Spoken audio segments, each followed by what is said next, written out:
ATV clinic کے ساتھ اس ہفتے ہم پھر حاضر ہیں۔ اس ہفتے ہم ایک ایسی بیماری کے بارے میں بات کریں گے جس سے پاکستان بھر میں 70 لاکھ لوگ متاثر ہوتے ہیں اور کم از کم 90,000 بچوں کی موت واقع ہو سکتی ہے۔ پوری دنیا میں 13% موتیں جو ہیں وہ اس بیماری کی وجہ سے واقع ہوتی ہیں۔ ہم اس ہفتے نمونیا کے بارے میں بات کریں گے، اور کیونکہ نمونیا سردیوں میں بہت زیادہ عام ہو جاتا ہے، اس بارے میں ہم مزید گفتگو کریں گے اپنی ماہر ڈاکٹر صاحبہ کے ساتھ، doctor Madiha Nazar, medical specialist, holy family hospital. السلام علیکم میڈم۔ السلام علیکم۔ تو بہت بہت شکریہ آپ آئیں۔ Thank you. میڈم آپ ہمیں بتائیں گی پلیز کہ نمونیا کیا ہے اور کس وجہ سے ہوتا ہے؟ نمونیا ایک بیماری ہے جو کہ پھیپھڑوں کو متاثر کرتی ہے، اور یہ پھیلتی سانس کے ذریعے ہے۔ جب آپ سانس لیتے ہیں تو جراثیم جو ہیں وہ اندر داخل ہوتے ہیں اور پھیپھڑوں کو جا کے متاثر کرتے ہیں، اور یہ ایسی بیماری ہے جو کسی بھی عمر کے لوگوں کو متاثر کر سکتی ہے۔ اس میں بچے بھی شامل ہو سکتے ہیں، نومولود بھی شامل ہو سکتے ہیں، درمیانی عمر کے لوگ بھی ہو سکتے ہیں، بزرگ بھی ہو سکتے ہیں۔ اس کی مختلف اقسام ہیں جو کہ عموماً ہم جراثیم کے مطابق جو ہیں ان کو تقسیم کرتے ہیں۔ وہ جراثیم ذرا زیادہ ہی میڈیکل ٹرمز ہو جاتی ہیں، تو لیکن ہم ان کی ڈیٹیلز میں نہیں جائیں تو بہتر ہے۔ میڈم ہم یہ جاننا چاہیں گے کہ نمونیا زیادہ تر سردیوں میں ہی ہوتا ہے، اور اکثر جو پیشنٹ انفلو ہم نے دیکھا ہے وہ زیادہ تر یا تو بچے ہوتے ہیں یا بزرگ ہوتے ہیں، تو اس کے بارے میں آپ کچھ بتائیں گی پلیز؟ سردیوں میں عموماً ہماری قوت مدافعت کم ہو جاتی ہے۔ اس کی وجہ یہ ہے کہ کچھ ہم خوراک ٹھیک نہیں رکھتے، کچھ ہم پانی کم پیتے ہیں، مشروبات جو ہیں وہ بھی ہم کم لیتے ہیں، اور کچھ یہ کہ ہم سردی میں احتیاط نہیں کرتے ہیں۔ تو جب سردی میں احتیاط نہیں کی جاتی ہے، احتیاط سے مراد میری یہ ہے کہ جب بدلتا ہوا موسم آتا ہے، مثال کے طور پہ جب گرمی سے سردی آ رہی ہوتی ہے، اس ٹائم پہ ہمیں تھوڑی سی احتیاط کرنی چاہیے گرم کپڑوں کے معاملے میں۔ آپ اپنے سینے کو گرم رکھیں، انرز پہنیں ٹائملی۔ بعض اوقات یہ ہوتا ہے کہ لوگ مکمل سردی آنے کا انتظار کرتے ہیں کہ جب سخت سردی ہو جائے گی تب ہم اپنے آپ کو گرم رکھیں گے۔ جو بدلتا موسم ہے اس ٹائم پہ اگر آپ گرم کپڑے پہن لیں تو تھوڑی بہت بندے کو جو ہے بے آرامی سی ہوتی ہے کہ جی پسینہ آ رہا ہے یا گرمی لگ رہی ہے، اس کو برداشت کرنا بہتر ہوتا ہے۔ اچھا، نمونیا کی علامات کیا کیا ہیں؟ نمونیا کے علامات مختلف عمر کے مطابق مختلف ہو سکتی ہیں۔ مثال کے طور پہ اگر ہم بچوں کی طرف آتے ہیں تو بچے جو ہیں وہ ماں سب سے پہلے جو ہے وہ محسوس کرے گی کہ بچہ جو ہے وہ دودھ پینا چھوڑ دے گا، یا پھر وہ روئے گا بہت زیادہ، یا پھر شروع کی سٹیجز میں، یا پھر بچہ جو ہے وہ غنودگی میں ہوگا، نڈھال ہو جائے گا، اپنی جو وہ روٹین میں مطلب یہ کہ کھیل کود رہا ہوتا ہے وہ کم ہو جائے گا۔ اور اس کے بعد اس کے مزید جو علامات ہیں وہ آنی شروع ہوں گی، جس میں بچے کو کھانسی ہوگی، سینہ سانس بہت تیز تیز لے گا، سینے میں سے کھڑ کھڑ کی آواز آ سکتی ہے۔ یہ بھی ہو سکتا ہے کہ بچے کو بخار ہو جائے اور بلغم آئے کھانسی میں۔ اسی طرح جو درمیانی عمر کے لوگ ہیں، درمیانی عمر کے لوگوں میں نمونیا کے علامات بہت شدت کم اختیار کرتی ہیں۔ تو شروع میں کھانسی ہوگی، سینے میں جکڑن محسوس ہوگی، ریشہ آئے گا کھانسی میں، اس کے علاوہ سینے میں درد ہو سکتا ہے، بخار ہو سکتا ہے۔ یہ درمیانی عمر کے لوگوں میں عموماً علامات ہوتی ہیں۔ لیکن بزرگوں میں، کیونکہ بزرگ جو ہیں وہ عموماً بچہ اور بڑا عموماً یہی کہتے ہیں کہ بچہ اور بزرگ برابر ہی ہوتا ہے، تو بزرگ بولتے نہیں ہیں۔ تو بزرگ جو ہوتے ہیں ان میں یہ ہوتا ہے کہ وہ لوگ نڈھال ہو جاتے ہیں اور غنودگی میں طاری ہو جاتی ہے۔ ضروری نہیں ہے کہ بزرگوں میں بخار ہو، کھانسی ہو یا ریشہ آئے، ان کی غنودگی ہونا ہی اس بات کی علامت ہے کہ ان کی طبیعت ٹھیک نہیں ہے۔ اور میں یہ ضرور کہنا چاہوں گی کہ بچوں اور بزرگوں میں ان کو فوراً ہسپتال لے کر آئیں اگر ان میں غنودگی طاری ہو رہی ہے، کیونکہ تب ہمارے پاس وقت تھوڑا ہوتا ہے، ہمیں جلد از جلد دوائی شروع کرنی ہوتی ہے۔ اچھا میڈم، نمونیا کی الگ الگ اقسام ہوتی ہیں، اس پہ تھوڑی سی آپ روشنی ڈالیں گی، کیونکہ بہت ضروری ہے جو نمونیا کی جو اقسام ہے اس کے بارے میں پتہ ہونا، وہ بھی جن کو پہلی دفعہ ہو اور جن کو ہو چکا ہو اور جو بہت عرصے تک ہسپتال میں بھی رہیں۔ ہم اس بارے میں ذرا پلیز تھوڑا سا گائڈ کریں گی؟ نمونیا کی مختلف اقسام ہیں۔ اس میں ایک قسم وہ ہے جو کہ ہماری جو ارد گرد کے لوگ ہیں ان سے پھیلتی ہے، اس کو ہم کہتے ہیں کمیونٹی ایکوائرڈ نمونیا۔ وہ تب ہوتی ہے جب آپ ایسے لوگوں کے پاس بیٹھتے ہیں کہ جن کو پہلے سے سانس کی کوئی بیماری ہوتی ہے، کھانسی ہو رہی ہے، ریشہ آ رہا ہے، یا مطلب ان کو نمونیا ہے، کیونکہ یہ سانس کے ذریعے پھیلتی ہے۔ جب وہ کھانستے ہیں، چھینکتے ہیں یا اپنا ناک صاف کرتے ہیں تو وہی چیز ہوا میں پھیلتی ہے اور پھر جو ہے ہم اس کو سانس کے ذریعے اندر لے لیتے ہیں۔ یہ تو کمیونٹی ایکوائرڈ نمونیا ہے۔ اس کے علاوہ کچھ لوگ ایسے ہیں کہ جن میں انفیکشن ہونے کا یا جراثیم کا منتقل ہونے کا جو ریٹ ہے وہ بہت زیادہ ہے. یہ وہ لوگ ہیں جو ان کا بار بار ان لوگوں سے سامنا ہوتا ہے جو کہ بیمار ہیں, جیسے کہ میں اور آپ ڈاکٹر ہیں, جیسے کہ نرسز ہیں, جیسے کہ ایسے لوگ ہیں کہ جو کہ بیماروں کو دیکھنے ہسپتال جاتے ہیں. تو ان لوگوں میں جو ہوتا ہے اس کو ہم ہاسپٹل ایکوائرڈ نمونیا کہتے ہیں یا ہیلتھ کیئر ایسوسیٹڈ نمونیا کہتے ہیں. پھر کچھ لوگ ایسے ہوتے ہیں کہ جو کہ اور پہلے سے ہی ہسپتال میں ہوتے ہیں, جیسے کہ میڈیکل آئی سی یو میں انتہائی نگہداشت کے وارڈ میں ہوتے ہیں. تو وہاں پہ جو ہے وہ ایسی سانس والی مشینوں پہ ہوتے ہیں, ان میں وینٹیلیٹر ایسوسیٹڈ نمونیا ہو سکتا ہے.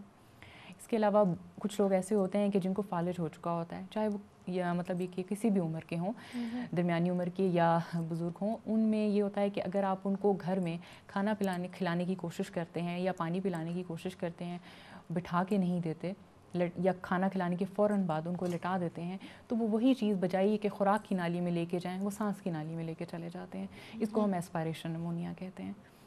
صحیح. اچھا میڈم, نمونیا کی ہم نے علامات کی بھی بات کی کہ کھانسی ہوگی, بخار ہوگا, اور کم عمر اور جو بہت زیادہ عمر ایکسٹریمز آف ایجز کے اندر غنودگی آنا شروع ہو جاتی ہے. ہم نمونیا کی عام طور پہ تشخیص کس طریقے سے کریں گے؟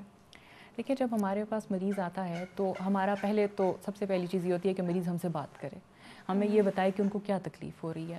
اگر وہ خود نہیں بتا سکتے تو ان کے رشتہ دار ہمیں بتائیں. تو وہ عموماً یہی بتاتے ہیں کہ ان کو کھانسی ہو رہا ہے, ریشہ آ رہا ہے. ریشہ جو ہے وہ ہم خاص طور پہ پوچھتے ہیں کہ وہ کس رنگ کا آ رہا ہے, کیونکہ وہ ہمیں مختلف اقسام کے نمونیا میں مختلف قسم کا ملتا ہے, اور اس کے ساتھ میں ہمیں نمونیا کی شدت بھی پتہ چل جاتی ہے. مثلاً اگر وہ سفید ہے تو ہمیں لگے گا یہ شدت کم ہے, پیلا ہے یا سبز ہے تو شدت زیادہ ہے, اور اس میں اگر کالے رنگ کا خون آ رہا ہے تو شدت کافی بڑھ گئی ہے. یہ کچھ مختلف سوالات ہیں.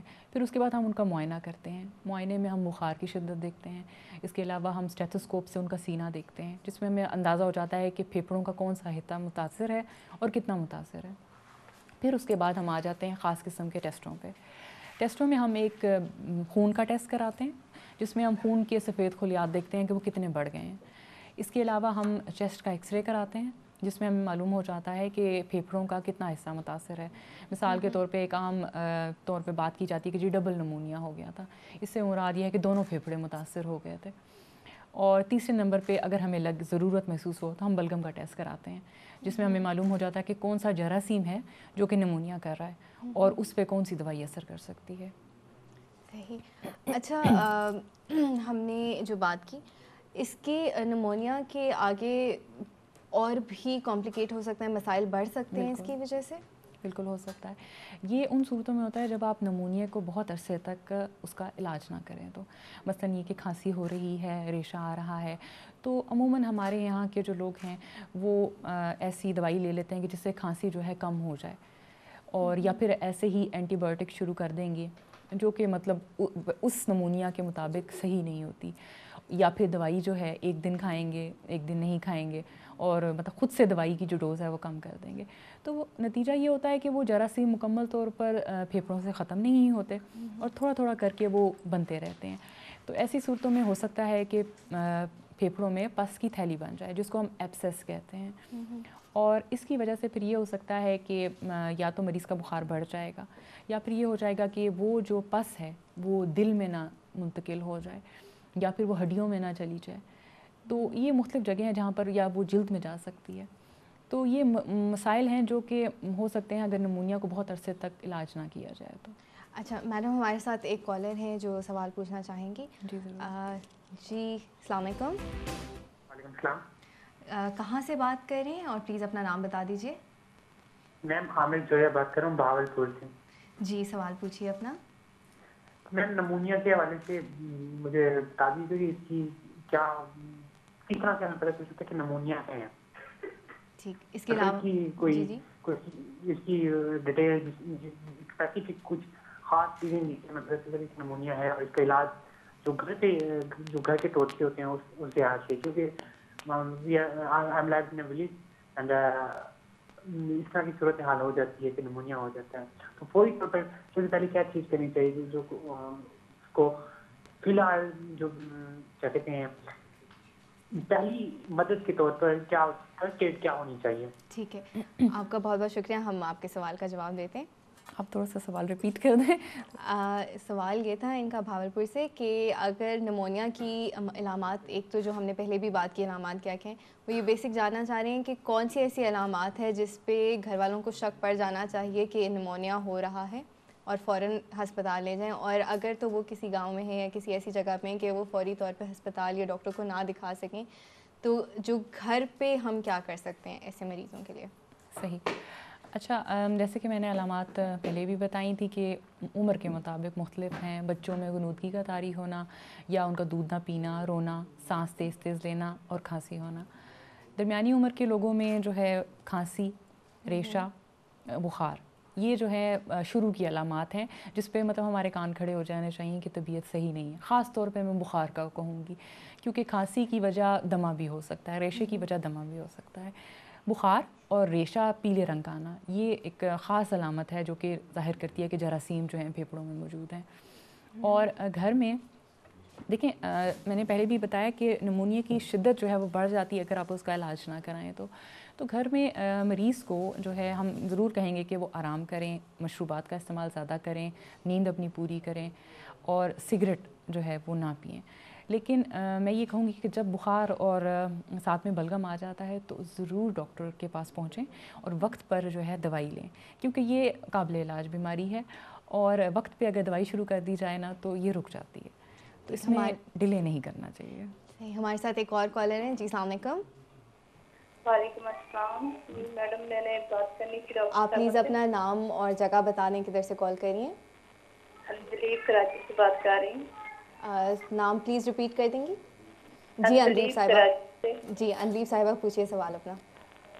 جی ڈاکٹر صاحب، میرا بیبی 6 منتھ کا ہے اور میں اسلام آباد سے ادھر کراچی جب آئی ہوں تقریباً 2 ماہ پہلے، تو اس نے نمونیا کی شکایت ہوئی. 2 ماہ اس کا کورس کمپلیٹ کروایا، لیکن پھر بھی وہ جیسے اس کو نہلاتے ہیں اس کو پھر سانس میں جیسے سینے سے آواز آنا شروع ہو جاتی ہے. صحیح. جی، اور اس کی بیک پہ بلیک سے دبے پڑتے ہیں. اچھا ٹھیک ہے.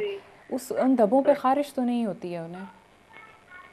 جی ان دھبوں پہ مطلب بچہ آپ کو لگ رہا ہے کہ وہ تھوڑا سا جو ہے بے آرامی سی اس کو محسوس ہو رہی ہے، رو رہا ہے، جب وہ دھبے بڑھ جاتے ہیں وہ زیادہ رونا شروع کر دیتا ہے، ایسا کچھ ہوتا ہے؟ نہیں، وہ روتا ہے، یعنی کہ دن میں ایک دفعہ بہت زور سے روتا ہے اور جیسے تکلیف میں ہو. ٹھیک ہے. کیا آپ مجھے یہ بتا سکیں گے کہ ان دھبوں کو جب آپ ہاتھ لگاتی ہیں وہ نرم محسوس ہوتے ہیں یا پھر آپ کو وہ جو کھردرے سے محسوس ہوتے ہیں؟